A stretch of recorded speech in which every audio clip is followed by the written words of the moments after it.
Hi there, I'm Courtney Alferry, And I'm Mitchell Sheets. and we're here to analyze the 3rd Congressional District House race between David Young and Stacey Apple. Our winner was David Young. He won the majority of the vote, with Stacey Apple losing followers at the end. It was a tight race, but David came out on top.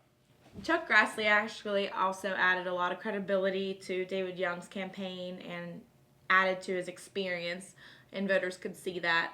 Stacey Apple didn't really have many political figures going after for her and campaigning for her, so that really helped with David Young's campaign.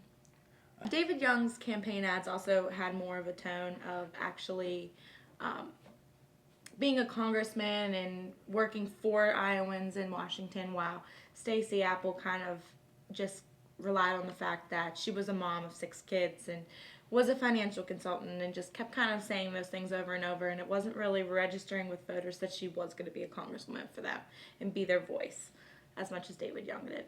Since she did lose the election, there is some kind of talk saying that her appeal as a mom, having 6 kids, she didn't look as well and present herself as most candidates would. And I think the fact that she didn't really come out and say whether she was for or against Obama, I think that one of the main things this election was you were either with him or you weren't, and voters wanted to know.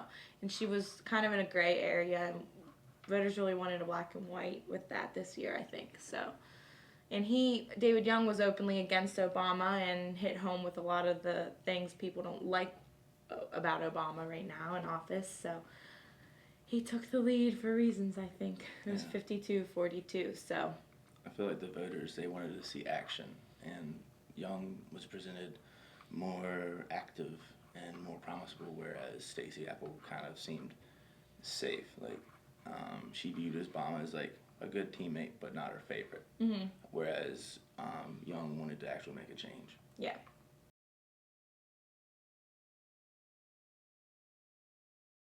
I'm Nicole Curtin, and I'm here with Zevi Lowenberg, and we're going to talk about the Senate election in Iowa.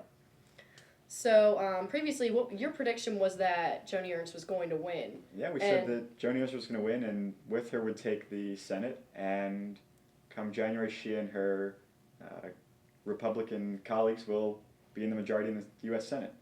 So turnout favored Joni Ernst in Iowa. Men came out to vote less than women, and we predicted that men would vote more with Joni Ernst and females would vote more with Bruce Braley, but Joni Ernst carried the male vote by 16 points, which was what predicted, but Bruce Braley fell back with the female voters and they tied. So the 52-48 gap that saw the females voting more ended up hurting Bruce Braley more than would have helped him. Along with that, we see the vote of people over 45. So the 45 to 64 gap, they voted at 40%.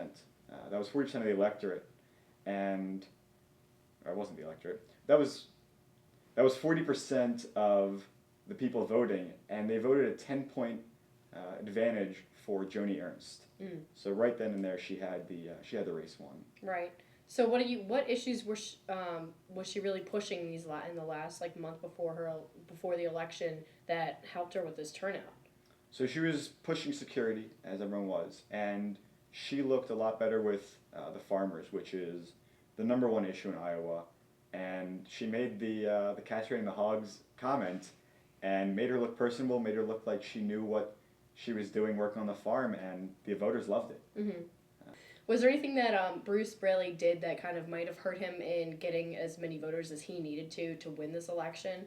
Yeah, so he didn't carry the right support. He distanced himself from the Democratic Party.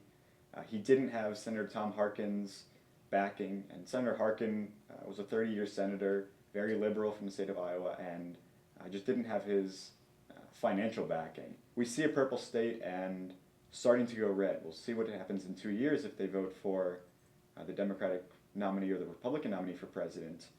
But with the swing of the country, so in Iowa. So Joni Ernst was elected, and with her, many of her Republican colleagues. That's cool. Turned out, you can't say that, Sammy.